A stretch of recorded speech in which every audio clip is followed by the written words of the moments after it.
So you've just bought your dream Les Paul guitar and you have no idea how to use it or what it does? Well, you've just clicked on the right video.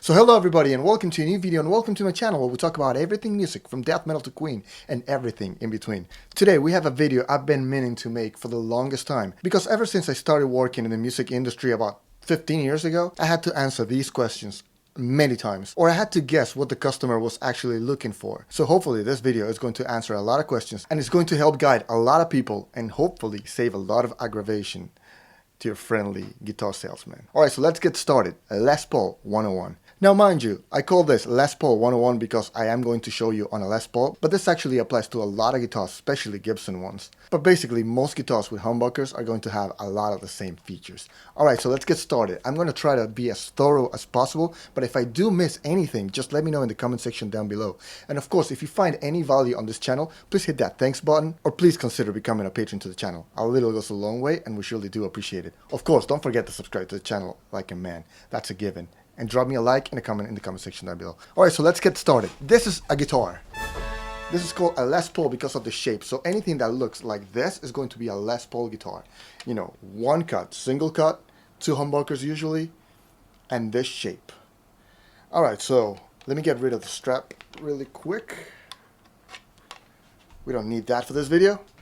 Alright, so let's talk about the main parts of the guitar. It's basically divided onto two parts, the body and the neck, right? So we have the body. On the body itself, we have the top, which is this part right here, binding, which is this yellow thing here, the back, and if we're talking acoustics, usually we're talking back and sides as well, but this would be the side of the guitar. This is the input jack. This is where you plug your guitar in, and this plastic right here is called the guitar jack cover. Now, this is the jack. The inside of this, the plug itself, that is a jack. That's what it's called. This is the strap button, and we get two. One on the bottom, one on the top here. They're the same, and they're replaceable and exchangeable. Now let's talk about the neck. The neck is actually divided onto two parts. You have the back of the neck, or the neck itself, and then the fretboard. Now the fretboard can actually be a different kind of wood, like you would have a mahogany neck and then a rosewood fretboard like on this one, or you can actually have maple on maple, ebony on maple, ebony on mahogany, maple on mahogany, and so on and so forth. But yeah, that's two. Now this is binding for the neck, different binding from the one on the body, and these are called inlays. You might actually have trapezoids like these, or you can actually have dots or blocks or, you know, different shapes and stuff. Now these guys here are called the dots or marker dots on the side, and these are the frets, hence the name fretboard. Alright, so coming up here we have the nut. This is where the guitar strings rest. And we have the tuning keys or tuning pegs. Now, they're actually tuning keys because these are the pegs. These are tulip shapes, but you can actually have kidney shapes or different shapes. Now, these are Gibson Deluxe Cluson tuners, but you could have Goto tuners, you could have Spursel tuners. They're just tuners or tuning keys. Now, this is the brand. On this instance, is also an inlay, but it could actually be like a decal or a sticker too as well. And this is where it says the model, and this is the truss rod cover. The truss rod is essentially a big screw that goes all the way from here to here, and that's to help you straighten the neck of a guitar. It's basically a big bolt with a nut right at the end of it. Alright, so let's get back to the body, the nitty-gritty. Here we have the tailpiece, the bridge. These guys right here with the string rest, that's called the saddle. And of course the saddle screws and the saddle spring. There's a little spring right in there that keeps the saddles in place. Moving along, we have the pickup selector or pickup switch. Here you select whatever pickup you want to use. And these guys right here are pickups. These are the pickups. These are humbucking pickups or humbuckers. And they have two coils. See, you have one, two. These are the coils right there. Alright, this is the pickup ring. And these are the pickup screws. There's also a spring in there so you can adjust the height of the pickups, how close they are to the strings. Alright, so pickup selector, we have treble and rhythm. In this case, sometimes you have nothing. Rhythm is going to be this guy here by itself. Treble is going to be this guy right here, and then this is going to be a mix and a blend of them two together. Sometimes on a guitar you can actually have something like this, which is a coil split or a coil tap. That'll actually divide your pickup onto two pickups and just use one of the coils, not both at the same time. So it'll make it basically sound like a Strat. Sometimes you may actually have an afterburner, which is like a boost or something, but you know, it'll be here on the knob. So these are called the knobs, like these are knobs.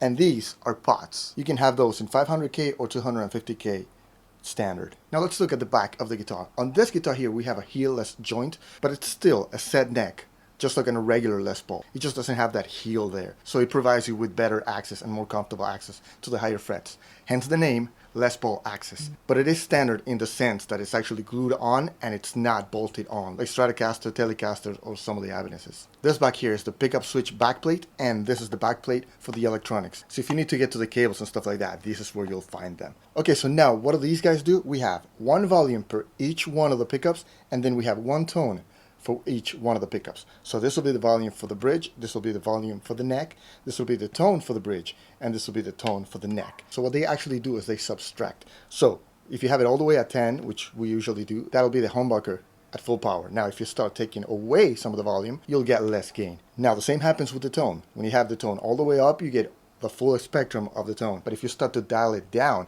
then you'll get less treble on both of them. So I guess that only leaves the strings. This is the 6th string, this is the 1st string. 1, 2, 3, 4, 5, 6.